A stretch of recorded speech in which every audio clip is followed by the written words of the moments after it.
What's up, guys? Welcome back to Newswave. So I've been pretty critical here about EA and their lack of Switch support throughout the Switch's first couple of years. They got a little more invested, I would say, in the Switch recently, but now it looks like a listing has popped up online that could be showing EA really getting involved here with the Switch, and we'll go over that here today. Also, we're going to talk about Cyberpunk 2077 and CD Projekt Red once again, as we had an article go live over the weekend from Jason Schreier at Bloomberg that it detailed quite a bit of stuff that was happening behind the scenes at CD Projekt Red leading up to Cyberpunk's launch, and it's not good. Oh, and we will talk about Bayonetta 3 today because it looks like in 2021, we could be getting an update. Guys, if you enjoy these videos, make sure that like button helps out a ton. And if you're new to the Spawnwave channel, make sure you subscribe down below. And we're going to start today with MLB The Show. This is generally every year the game that most people who want a good simulation baseball game will go to. It's typically been just on the PlayStation, but interestingly enough, we had heard before, a little while ago, that it was going to be going multi-platform as early as 2021. So this year. There's only one issue. We're in January, halfway through January, and we still haven't heard anything really about it. This game typically comes out mid to late March or right at the beginning of April. Well, we do have this tweet now, and this MLB The Show 21 news coming in February. Okay, so next month. This is going to be interesting. Now, they could do it basically in the next 2 weeks, 3 weeks or so, like right in the first week of February. They could give us the news about MLB The Show 21. Is this going to be the year where it goes multi-platform? Because remember when they announced that, Nintendo retweeted it. We had Microsoft talking about it. Yeah, I assume at that time it's going to go everywhere. PC even. It's going to be on everything. And that's going to be really interesting to see for MLB The Show. It's a very good game, and I have played it couple of times here and there on the PlayStation. I actually played it quite a bit back on the PlayStation 3, but as any sports game will, it did get kind of tiring going back to that every single year. I think it's just going to be interesting to see a Sony studio work on a game that's going to be multi-platform, but we don't know if that's going to happen for sure this year. They could hold off until 2022 even, but we'll have to wait and see just a couple of weeks, and I guess we'll find out what's going on this year for MLB The Show. Also, typically we'll see that big new game coming up, and we'll be like, this is going to be great. We get to release day, and then we kind of brace ourselves for that massive file size, right? I mean, like we heard recently that the Hitman games from IO Interactive actually had the file size kind of shrunken down a bit, but then you look over at Call of Duty, and it's like half your PlayStation 5 internal storage. Well, we did get the file size updated for Mario 3D World Bowser's Fury, and I was pleasantly surprised. Let's go over here. This is actually spotted by Nintendo Everything, saying it's looking like the game will be smaller than originally expected. The store page now shows that it'll take up just 2.9 gigabytes.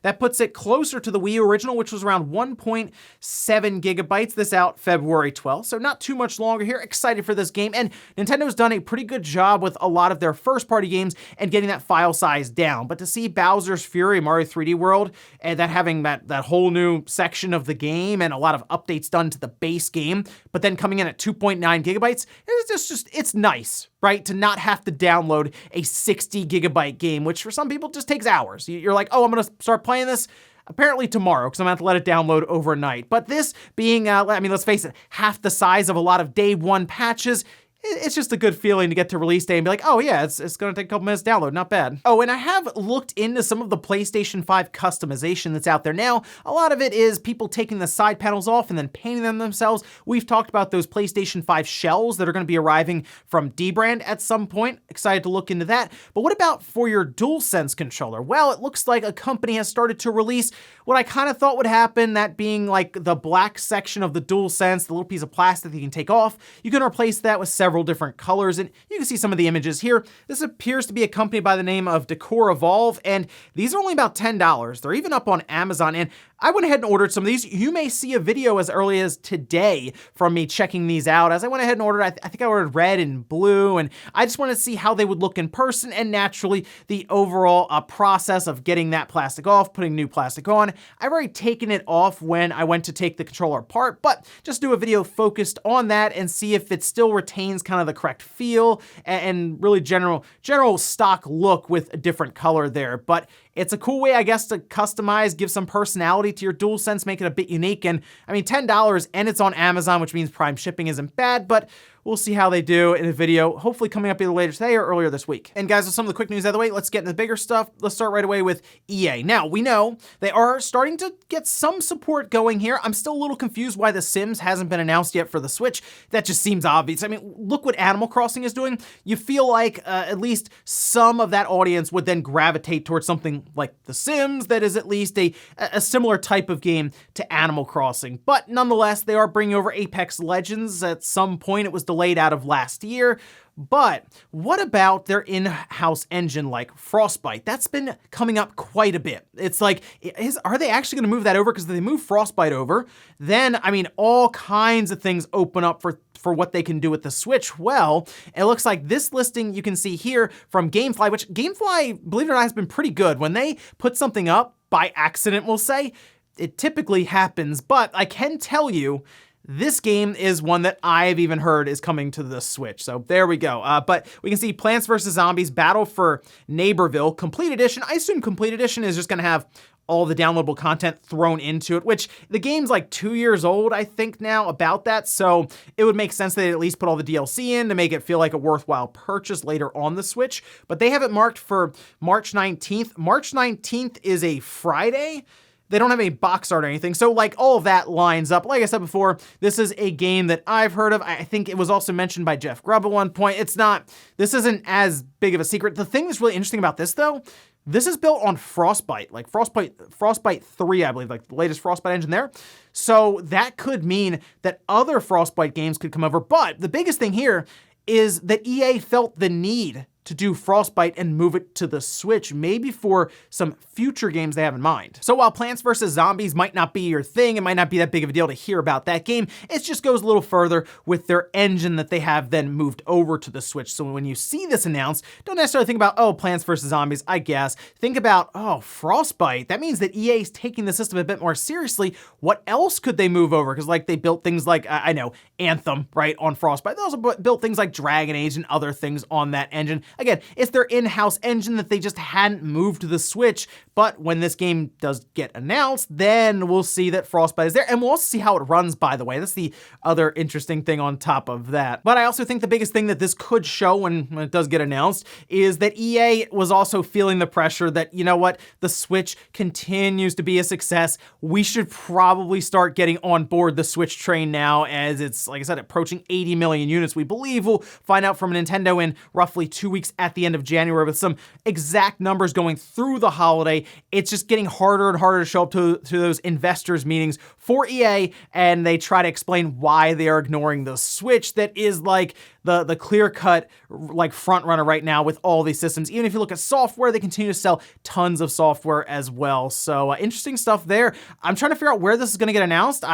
Maybe they'll just drop it on Twitter. That's possible. Maybe there is a partner showcase because they still have to give the release date for Apex Legends. Maybe they throw that in there along with Plants vs. Zombies as a new announcement with the release date. So I guess keep an eye on Twitter and we'll see how they want to do this. Next up, let's talk about Cyberpunk 2077. Basically, Jason Schreier put out an article through Bloomberg that detailed his findings after talking with about 20 different people at CD Projekt Red. All but one wanted to remain anonymous. Obvious reasons why. You don't want to be going to work after talking to a journalist who then worked to expose the studio completely with everything that was happening leading up to the game. And he had some pretty big points here about different things they did, seemingly to deceive even. One of which that really blew up online is that the E3 2018 demo was seemingly faked. And this isn't new. I mean, look, they brought people in, they showed it to them behind closed doors, they put a little work in progress thing up, but there were several things from that demo that didn't make it into the game. Things like car ambushes, that it happened like once in the beginning as like a scripted thing, but the idea, I guess, was that you'd be driving around or something and then all of a sudden there'd be a whole chase and you'd shoot back and forth, and that was something that was displayed and even talked about in that demo, but I mean, I just have not seen it beyond, like I said, the initial scripted sequence that you have that you really don't participate in much anyway. The other thing with the wanted system and the police and all of this and the AI being kind of broken in like the final release, all of that was shown as such like a tight-knit thing in the demo, but because they were able to script it out and essentially fake it. They made it look a lot better than it really was, and it had press leaving that closed-door event super impressed, and they showed it off, and yeah, everyone thought it was one of the best-looking things they've ever seen. But again, this isn't the first time this has happened. Halo 2 did it, and it looked great, but now we look back on it, and it would not have worked on the original Xbox at the time. We also saw it with Killzone 2. I remember that because the developer said that they freaked out when it said that it was gameplay, and they were like, no, that's not gameplay. Sony accidentally put something up that said that. And then the most infamous one recently was Watch Dogs. We're still waiting for Ubisoft to give us that version of the game. There are also points made about how management just seemed to be discombobulated and all over the place, basically unsure of what everyone was doing at the time. The roadmaps weren't great and behind the scenes. And the biggest thing was they didn't seem to mind as much because they said it would get done with CD Projekt Red magic. It's very odd, like I said, but the biggest thing was they were pushing for that April 2020 release date, and no one developing the game there thought it was going to happen. Apparently, they were all joking about it behind the scenes because they all figured it was going to actually be done in 2022. And you know what? Looking at the roadmap that they put out, the updated one showing that next-gen patches wouldn't arrive basically until holiday 2021 this year, they're basically right. Oh, and one part that I read here in this article that I knew was going to annoy a lot of people was that the game was actually supposed to be third person.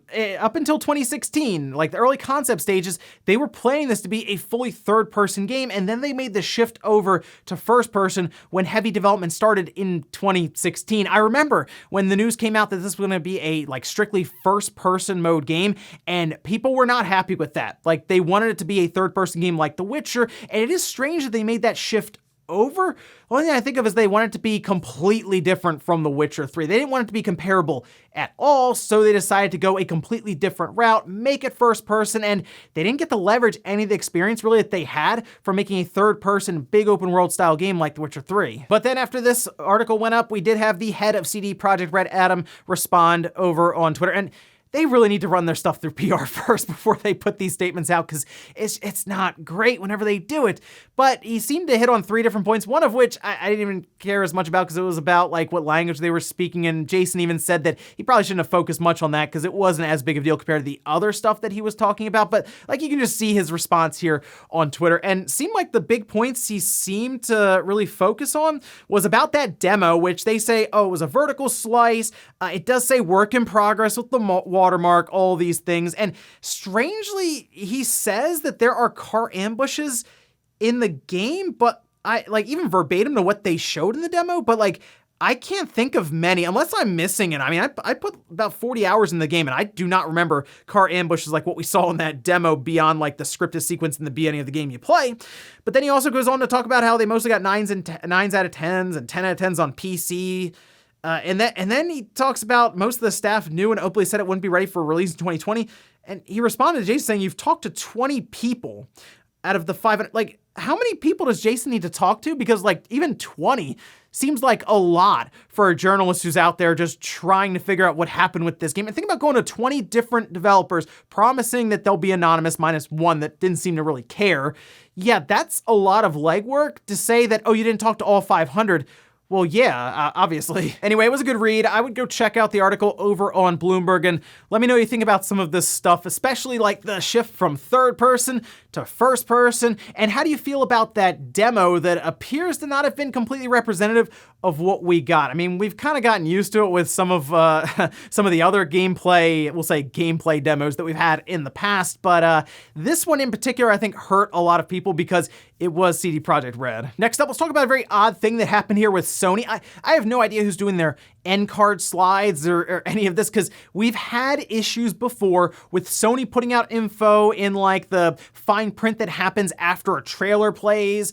And a lot of times they'll have something down there, it's like fine print and it's copyright stuff, or even release dates, as we saw at CES after Jim Ryan decided to put something out that didn't really say much, just that the PlayStation 5 was the biggest launch they've ever seen for a PlayStation system. And then you got hit with this end card here. It just said play, but then at the bottom, we talked about this. It goes over several different release windows for like Ratchet & Clank, Horizon Forbidden West, Returnal, Pragmata, which was weird because that was 2023.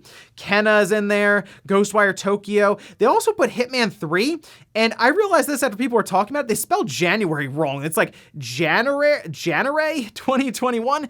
However, Gamatsu noticed that they removed everything. They actually put another trailer out replacing that one, and they just took away all of the third-party release windows. You can see it's Ratchet & Clank, Horizon Forbidden West, and Returnal that were left. Now, all I can think of here is that, I don't know, an intern or whoever was in charge of this just thought, oh, we'll just go ahead and put in all these different titles with some very loose release windows. We'll say, well, 2023 on Pragma is fine. Just drop that in there. And then what, Project Athia was like January 2022. I can't imagine Square was too excited to have them kind of decide their release month for them, like down to the month. It wasn't even just like 2022.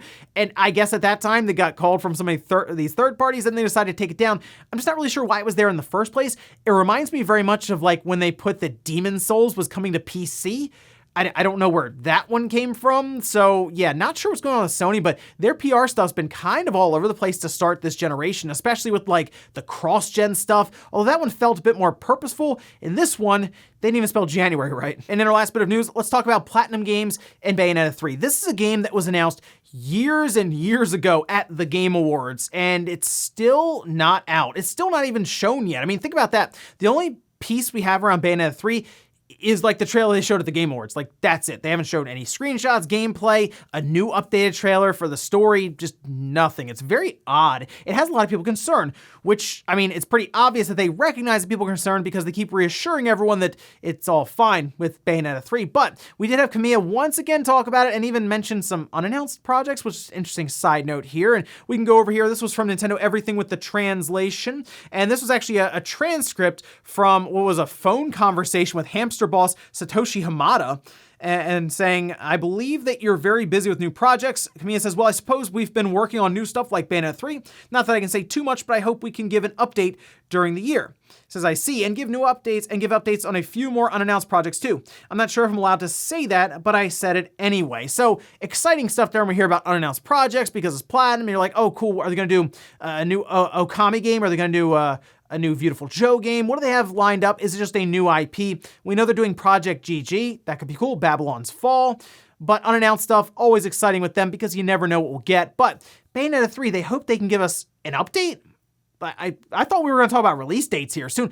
Maybe that's what the update is, but the fact that we don't even have a screenshot of the game does concern me a bit. The only thing I can think of here, and this is me thinking optimistic, is that the scope of the game grew. Like originally they were like, okay, we'll do a Bayonetta game, just like what we did with 2, and you know, we'll add some new ideas and features to it. But maybe along the way they said, well, we can do a bigger Bayonetta game, and maybe Nintendo said, okay, let's do it. It's going to take longer, but hey, you know what? I think it'll be worth it in the end. That's the only thing I can think of. Outside of that, it could be just restarted developments, issues in the background, who knows? But the fact that they have to keep reassuring us that it's okay, but they're not able to show us that it's okay with a new trailer or a screenshot or something is concerning. So I am hoping that 2021, we can finally hear about Bayonetta 3. I don't know if we'll find out necessarily why it's taken so long, unless they show us something and we're like, whoa, this is a serious game for Bayonetta. That's what I'm hoping. I'm hoping when they show it, it legitimately blows us away. And we'll finish up with the comment of the day as you're seeing here. This is from Flamestripe saying, for some reason, I really want a remastered port of Pokemon Stadium 1 and 2,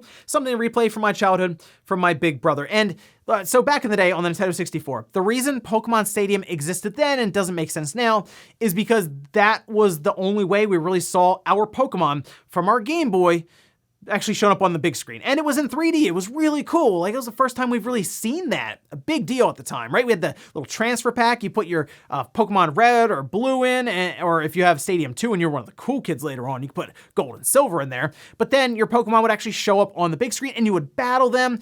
The core game itself was legitimately you just battling other trainers in like this little this like ladder that you would go through. But they also had the mini games. The mini games were really fun. Like some of them would destroy your controller, but it was still a really good time. And I think that's the part that people really enjoyed out of it, was seeing the Pokemon on screen. We already do that now. We have Sword and Shield or others, right? But the biggest thing there, the mini games, pretty cool. I just don't know if it really makes a lot of sense now as opposed to how much sense it made back then. That said, I'm all about the nostalgia, so hey, if they want to bring those games over and just throw them on the Switch eShop for fun, why not? And ladies and gentlemen, that's gonna do it here for Newswave. If you enjoyed this video, guys, hit the like button, really helps out. If not, hit the dislike. Leave comments down below about everything we talked about here today, whether it's the Cyberpunk 2077 article that exposed the game once again. This game gets exposed seemingly like every week now, but let me know if there's anything in that article that you noticed that popped popped up to you? And then what do you think about the whole thing with Frostbite on the Switch from EA? Do you think EA, let's say they announced this Plants vs. Zombies game and they've moved Frostbite over successfully, do you think that's because they have plans for more games, and